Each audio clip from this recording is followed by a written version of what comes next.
Hello! Today we will be learning about thrust and doing an experiment to demonstrate the force of thrust. Thrust is one of the four forces of flight.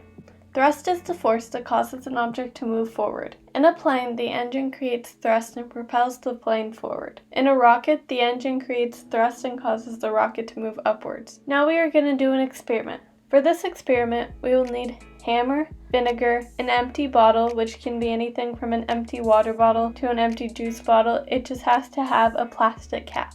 Baking soda, a nail, paper towel or something to keep you from making messes, and a container that can be filled with water. First, take the plastic cap of your empty bottle and hammer a nail into the cap in order to create a hole. Make sure to get help from a parent or guardian for this step.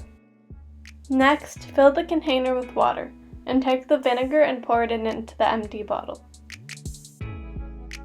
Next, fill the cap of the plastic bottle with baking soda.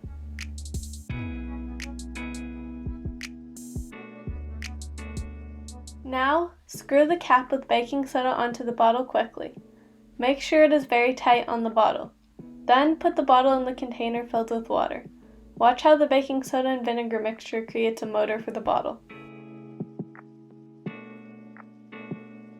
Baking soda and vinegar mixture should have created enough thrust to move your bottle around the container. The chemical reaction between the baking soda and vinegar releases carbon dioxide gas, which creates pressure in the bottle. The only way for the pressure to escape was through the hole in the cap. In order to distribute pressure, the mixture came out of the hole. The mixture created thrust and propelled the bottle around the water.